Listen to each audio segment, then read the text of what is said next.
But can I because just ask the you, needs of a school in the city of Detroit are very, in my home state, in the city of Detroit, would be very different than that of a school in the Upper Peninsula of Michigan. And that's the point. That's completely understandable. But you are arguing over and over that they should handle this on a local level. But at the same time, as the Secretary of Education, you are trying to push them to do a one-size-fits-all approach, which is go back and reopen schools.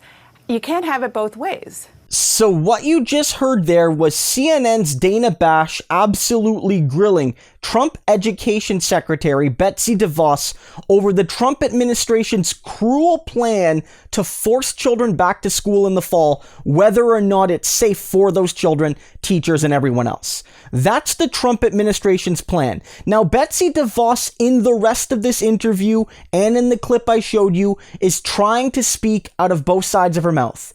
She wants you to think that they're respecting local autonomy, but nothing from their plan, as it's been articulated, actually indicates that reality. Trump and many other leading officials have been saying, the schools gotta reopen, kids gotta get back to school. If they don't go back, we're going to cut their funding, we might look at tax exempt status, we're going to do whatever we can to basically coerce schools and school boards to open up, even if unsafe for the children in question. And that doesn't look good, and I think a lot of Americans, even people that might consider voting for Donald Trump, look at that and say, hey, that seems pretty bad, Mr. President. Mr. President, I don't want my child to go back to school if it isn't safe. And so Betsy DeVos here tries to roll back to a more, safe position where she says, well, we have to play it on a local case-by-case basis. In certain cities, in certain counties, in certain states, it might be safe to go back in others, it's probably not safe, so we have to listen to local officials. But again, what Dana Bash said throughout that interview is that they're not actually doing that. They're not actually providing guidelines to local and state and county officials, and they're not providing flexibility to those officials to make those local decisions.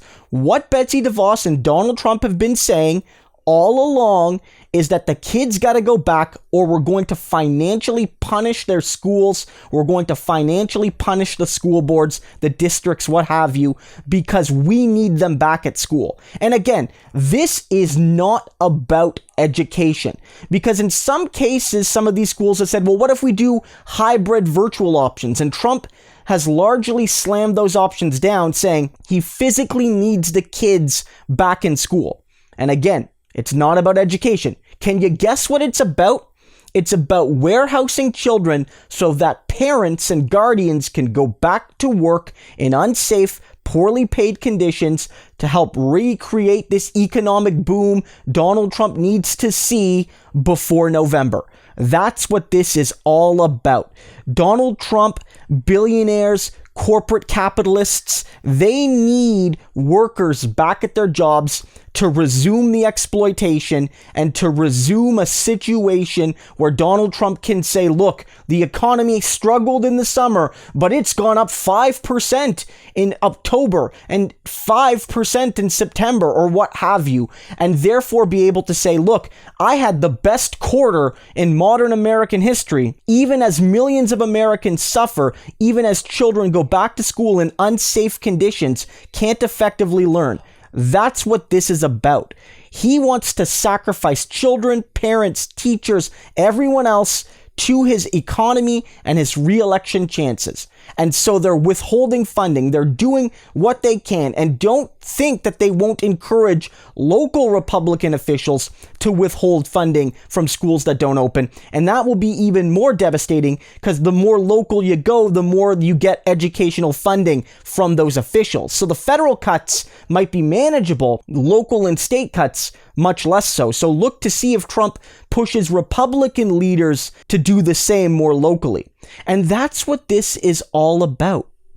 Trump, his administration, they referred to people as human capital stock, saying that the human capital stock needs to be reignited, re-implemented into the economy, that the cattle, the working and middle class cattle, need to be put back out into the field to generate profit for their social betters.